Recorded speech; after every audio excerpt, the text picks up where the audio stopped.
আসসালামু আলাইকুম। বাংলা সংবাদে সবাইকে স্বাগত জানাচ্ছি ফিরোজ তোহা। শুরুতেই বিআরবি কেবলস সংবাদ শিরোনাম। আবারও মধ্যপ্রাচ্যে ভয়াবহ তৃতীয় বিশ্বযুদ্ধ শুরু হয়ে গেছে। মার্কিন যুক্তরাষ্ট্র এবং ইরানের মধ্যে যুদ্ধবিরতি ভঙ্গ করে আবারও পাল্টাপাল্টি মুহুর্মুহুর হামলা চলছে। হরমুজ প্রণালীতে প্রথম এই পাল্টাপাল্টি হামলা শুরু হয়। এরপরই ইরানের বন্দর আব্বাস, ইরানের ইস্পাহান সহ বিভিন্ন এলাকায় বিস্ফোরণের শব্দ শোনা গেছে। ইরানও আজ পাল্টা প্রতিক্রিয়া জানাতে জুম্মার পরে ভয়াবহ ক্ষেপণাস্ত্র দিয়ে একের পর এক হামলা চালাচ্ছে ইরান। আর এরই মাঝে আমাদের হাতে এসে পৌঁছেছে যুদ্ধের সর্বশেষ গুরুত্বপূর্ণ সবথেকে তাজা আপডেট সংবাদ আপনাদের জানিয়ে দিব। প্রথমেই জানাবো, ইরানের মুহুর্মুহু হামলায় হরমুজ ছাড়ল মার্কিন ডেস্ট্রয়ার। পারস্য উপসাগরে কৌশলগত গুরুত্বপূর্ণ জলপথ হরমুজ প্রণালীতে বড় ধরনের এক যৌথ সামরিক অভিযান চালিয়েছে মার্কিন নৌবাহিনী। 3টি ডেস্ট্রয়ারকে পিছু হটতে বাধ্য করার দাবি করেছে ইরানের ইসলামী বিপ্লবী গার্ড বাহিনী বা আইআরজিসি সদস্যরা। এরপর জানাবো, যুদ্ধবিরতি এখনও কার্যকর, দাবি ট্রাম্পের। পাল্টাপাল্টি হামলা। মার্কিন প্রেসিডেন্ট ডোনাল্ড ট্রাম্প বলেছেন যে যুক্তরাষ্ট্র এবং ইরানের মধ্যে যুদ্ধবিরতি এখনও বজায় রয়েছে, যদিও গভীর রাতে উভয় পক্ষের মধ্যে পাল্টাপাল্টি আবারও হামলা শুরু হয়েছে। এ অবস্থায় আসলে যুদ্ধবিরতি কোন দিকে যায় সেটি এখন পর্যন্ত বুঝতে পারা যাচ্ছে না। এদিকে ঋণের পাহাড়ের নিচে চাপা পড়েছে যুক্তরাষ্ট্র। যুক্তরাষ্ট্রের সরকারি ঋণের বোঝা দেশটির মোট অর্থনৈতিক উৎপাদন বা জিডিপিকে ছাড়িয়ে গেছে। গত সপ্তাহে প্রকাশিত প্রাথমিক হিসাব অনুযায়ী দেশটি এক উদ্বেগজনক মাইলফলক স্পর্শ করেছে, যেখানে ঋণের পরিমাণ এখনও জাতীয় অর্থনীতির আকারে চেয়েও বড়। কমিটি ফর এবং রেসপন্সিবল ফেডারেল বাজেটের বিশ্লেষণ অনুযায়ী গত মার্চ পর্যন্ত 12 মাসে যুক্তরাষ্ট্রের জিডিপির পরিমাণ ছিল 31.21 ট্রিলিয়ন ডলারের বিপরীতে দেশটির ঋণের পরিমাণ 31.26 ট্রিলিয়ন ডলার, অর্থাৎ ঋণের অনুপাতে জিডিপির 100% অতিক্রম করেছে। এর ফলে কেবল দ্বিতীয় বিশ্বযুদ্ধ, করোনা মহামারীর মতো এমন সময় ভারসাম্যহীনতা দেখা গেল।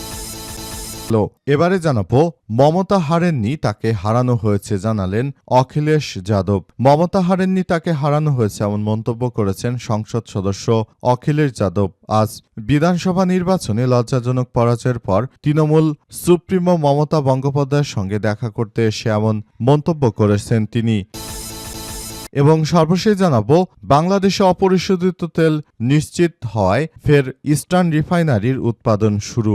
অপরিশোধিত তেল নিশ্চিত হওয়ার 3 সপ্তাহের বেশি সময় বন্ধ থাকার পর দেশের একমাত্র রাষ্ট্রত্ব তেল শোধনাগার ইস্টার্ন রিফাইনারির উৎপাদন এখন শুরু হয়েছে। মূল প্ল্যান্টে আবার উৎপাদন ফিরেছে। আজ সকাল 8টা থেকে শোধনাগারটি পুনরায় চালু হয়েছে। ইস্টার্ন রিফাইনারির পিএলসির ব্যবস্থাপনা পরিচালক প্রকৌশলী শরীফ হাসনাত বিষয়টি নিশ্চিত করেছেন। প্রিয় দর্শক, এতক্ষণ শুনছিলেন সংবাদ শিরোনাম, এবারে বিস্তারিত। তবে তার আগে বন্ধুরা, অনুরোধ থাকবে এই সংবাদটিতে একটি লাইক দিন। এই চ্যানেলে আপনি নতুন হয়ে থাকলে আমাদের সংবাদটি দেখতে দেখতে চ্যানেলটি সাবস্ক্রাইব করে রাখুন। কমেন্ট করে বন্ধুরা আপনার মূল্যবান মতামত জানিয়ে দিন আপনি বিশ্বের কোন দেশ থেকে বা বাংলাদেশের কোন স্থান থেকে আমাদের সংবাদটি দেখছেন এবং শুনছেন। আর বন্ধুরা, সংবাদটি আপনার সোশ্যাল মিডিয়া ফেসবুকে শেয়ার করে বন্ধুদেরও দেখার সুযোগ করে দিন।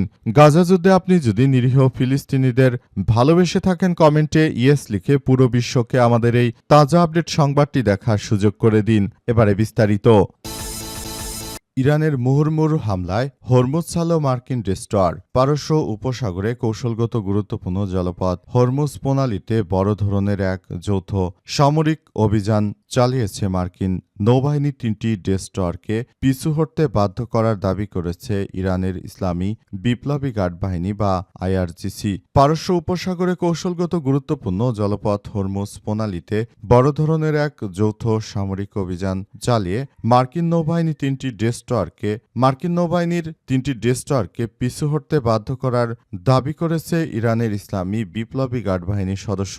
আজ পরিচালিত এই সামরিক অভিযানে মার্কিন যুদ্ধজাহাজগুলোর ব্যাপক ক্ষয়ক্ষতি হয়েছে বলে আইআরজিসির নৌবাহিনীর সদস্যরা নিশ্চিত করেছে। তারা জানিয়েছে যে মার্কিন যুক্তরাষ্ট্রের এই জাহাজগুলোকে একদম ধসিয়ে দিয়েছে ইরানের ইসলামী বিপ্লবী গার্ড বাহিনীর সদস্যরা। মার্কিন যুক্তরাষ্ট্র কল্পনা করতে পারেনি যে তাদের শেষ পর্যন্ত এই ভয়াবহ পরিণতি হতে চলেছে। তাদেরকে এমন চরমভাবে ধুলাই দেবে ইরানের ইসলামী বিপ্লবী গার্ড বাহিনীর সদস্যরা। এজন্য মার্কিন যুক্তরাষ্ট্র পুরোপুরি তারা প্রস্তুতি নেওয়ার আগেই তাদেরকে একদম ধসিয়ে দিয়েছে ইরানের ইসলামী বিপ্লবী গার্ড বাহিনীর সদস্যরা। যে কোনো মূল্যে মার্কিন যুক্তরাষ্ট্রকে পৃথিবী থেকে বিদায় করার মিশনে নেমেছে ইরানের ইসলামী বিপ্লবী গার্ড বাহিনীর সদস্যরা। তাই দখলদারদের বিরুদ্ধে ইতিহাসের সবথেকে বড় আক্রমণ চালাতে শুরু করেছে তারা, এবং এই আক্রমণের তীব্রতা এতটাই বৃদ্ধি পাচ্ছে যে দখলদারেরা আর পুরো পরিস্থিতি তারা কোনো কিছুই করতে পারেনি, পুরোপুরি ব্যর্থ হয়ে গেছে।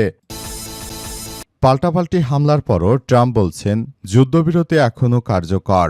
মার্কিন যুক্তরাষ্ট্রের প্রেসিডেন্ট ডোনাল্ড ট্রাম্প দাবি করেছেন এখনও নাকি যুদ্ধবিরতি কার্যকর রয়েছে। তিনি আরও দাবি করেছেন যে আমরা মনে করি মার্কিন যুক্তরাষ্ট্র এবং ইরানের মধ্যে যে ভুল বোঝাবুঝি হয়েছে সেগুলো বাদ দিয়ে আসলে নতুন করে আমরা এগিয়ে যেতে চাই বলে দাবি করেছেন তিনি, এবং তিনি এও জানিয়েছেন যে সবকিছু করার জন্য সবাইকে আমরা একসঙ্গে নিয়ে তারপর বসবাস করতে চাই। যে কোনো মূল্যে আমরা পুরো পরিস্থিতি নিয়ন্ত্রণে আনার চেষ্টা চালিয়ে যাচ্ছি বলে জানান তিনি। পুরো মধ্যপ্রাচ্য জুড়ে যে ধরনের সন্ত্রাসী কার্যক্রম শুরু হয়েছে সেগুলো অবশ্যই বন্ধ করতে হবে, তা না হলে ভবিষ্যতের দিকে এগিয়ে যাওয়া অত্যন্ত গুরুত্বপূর্ণ একটি বিষয় হয়ে দাঁড়াবে বলে এমন তথ্য সামনে এসেছে। মধ্যপ্রাচ্য জুড়ে মার্কিন যুক্তরাষ্ট্র এবং দখলদারদের যে সন্ত্রাসী কার্যক্রমগুলো রয়েছে সেগুলো প্রতিহত করার জন্য এই মুহূর্তে সবাইকে আরও বেশি এগিয়ে যেতে হবে বলে এমন তথ্য সামনে এসেছে, এবং সবকিছু করার জন্য ইতিমধ্যে সবাইকে একসঙ্গে কার্যক্রম চালিয়ে যাওয়ার জন্য বলা হচ্ছে। ইতিমধ্যে দখলদাররা যে ধরনের কার্যক্রমগুলো চালিয়ে যাচ্ছে সেটি কোনোভাবেই আসলে সম্ভব নয়। পরিস্থিতি খুবই জটিল আকার ধারণ করেছে। দখলদারেরা শুরু থেকে যে ধরনের কার্যক্রম তারা ইরানের বিরুদ্ধে চালিয়েছিল এটি পৃথিবীর ইতিহাসে সবথেকে সন্ত্রাসী কার্যক্রম। এই সন্ত্রাসী কার্যক্রমগুলো আসলে সবকিছু তারা চালিয়ে যাচ্ছে। ঋণের পাহাড়ের নিচে চাপা পড়ছে যুক্তরাষ্ট্র। মার্কিন যুক্তরাষ্ট্র, প্রিয় দর্শক, আপনারা জানেন যে মার্কিন যুক্তরাষ্ট্র তারা $39 ট্রিলিয়ন ঋণ, আবার নতুন করে তারা বড় ধরনের একটি সন্ত্রাসী কার্যক্রমে জড়িয়ে পড়েছে। এই সন্ত্রাসী কার্যক্রম জড়িয়ে থাকার কারণে মূলত মার্কিন যুক্তরাষ্ট্র তারা যে ধরনের সন্ত্রাসী কার্যক্রম শুরু করেছে এটি পৃথিবীর ইতিহাসে সবথেকে এক নিকৃষ্টতম ঘটনা হিসেবে আবির্ভূত হয়েছে। মার্কিন যুক্তরাষ্ট্রের প্রেসিডেন্ট ডোনাল্ড ট্রাম্প তিনি শুরু থেকে যে সন্ত্রাসী কার্যক্রমগুলো চালিয়ে যাচ্ছেন এটা পৃথিবীর ইতিহাসে সবথেকে একটি বিরল ঘটনা। এই সন্ত্রাসী ট্রাম্প শুরু থেকে মুসলিমদের বিরুদ্ধে যে সন্ত্রাসী কার্যক্রমগুলো চালিয়ে গেছে এর কারণে ইরানের বুকে নিরীহ মানুষ হত্যার যে মিশনে নেমেছে ট্রাম্প, সেটি করতে গিয়ে অসংখ্য নিরীহ মানুষকে হত্যার ষড়যন্ত্র করেছে এই মার্কিন যুক্তরাষ্ট্রের প্রেসিডেন্ট ডোনাল্ড ট্রাম্প। বর্তমান সময়ে দখলদারেরা তারা যে ধরনের কার্যক্রমগুলো চালিয়ে যাচ্ছে এটা পৃথিবীর ইতিহাসে সবথেকে এক ভয়াবহ অধ্যায় হিসেবে রচিত হচ্ছে। যুক্তরাষ্ট্রের প্রেসিডেন্ট ডোনাল্ড ট্রাম্প তিনি আবারও ইরানকে এই সন্ত্রাসী কার্যক্রমগুলো চালিয়ে যাওয়ার জন্য এগিয়ে নিয়ে যাচ্ছে। এর ফলে মূলত মার্কিন যুক্তরাষ্ট্র নিজেরাই নিজেদের ক্ষতি করছে। তারা ইরানে আক্রমণ চালাতে গিয়ে অসংখ্য তারা ঋণের ফাঁদে পড়েছে। এই ঋণের চাপে পড়ে তারপর বর্তমান সময় সবথেকে বেশি ধরাশায়ী হয়েছে মার্কিন যুক্তরাষ্ট্র।